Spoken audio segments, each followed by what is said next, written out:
To understand Grainline, you first have to understand selvage.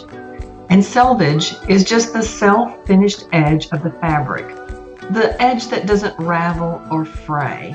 It's actually the edge that was attached to the side of the loom when it was woven. So now let me show you what selvage and Grainline looks like on a real piece of fabric.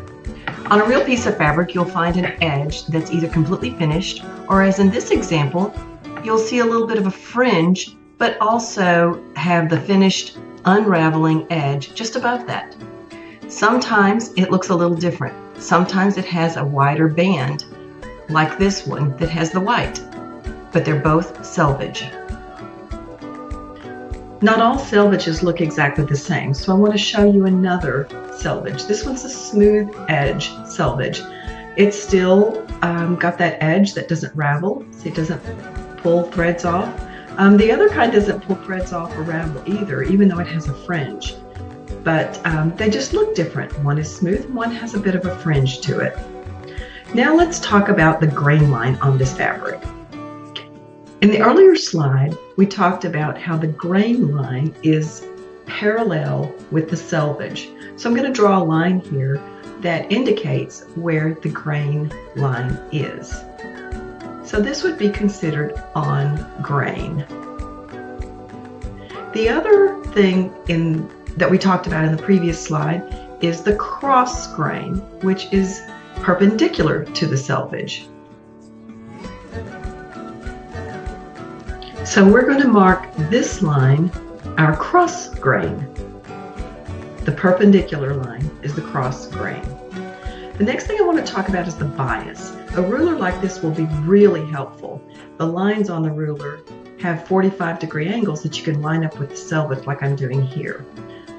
Now just draw that line and you've got the 45-degree angle line. That is our bias.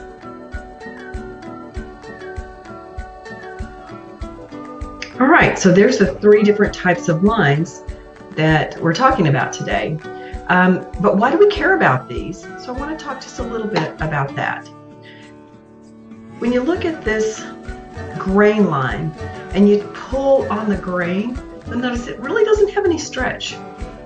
It's pretty tight that direction, but when you flip it around and you look at the cross grain, there's a little bit more stretch. Not a lot, but just a little bit.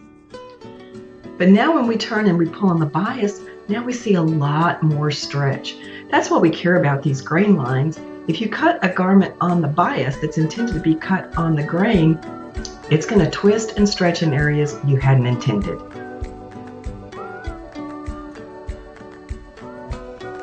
Before you lay any pattern pieces on your fabric, you want to make sure it's laid out on grain.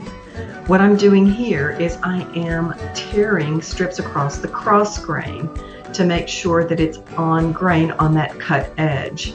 You have to make sure your tear goes all the way from one selvage to the other, so sometimes it takes more than one attempt like it did in this example. If your fabric won't tear, then you can use the thread pull method. You see I've snipped into the fabric and I've pulled a thread that I'm going to pull across the fabric. I'm going to just keep easing it down like this. So you notice I'm just continuing to pull the thread and spread out the fabric. It's kind of like gathering. You're just pulling that thread. It's not uncommon at all for a thread to break like that one just did. You just spread your fabric back out, and you can't see it on camera probably, but I can see a little channel in the fabric where that thread was. So I'm just cutting down that channel till I can't see it anymore and starting again. You just repeat that process over and over again until you get all the way to the other selvage edge. I won't continue to do that here because it takes a little while, but now you know how to do it.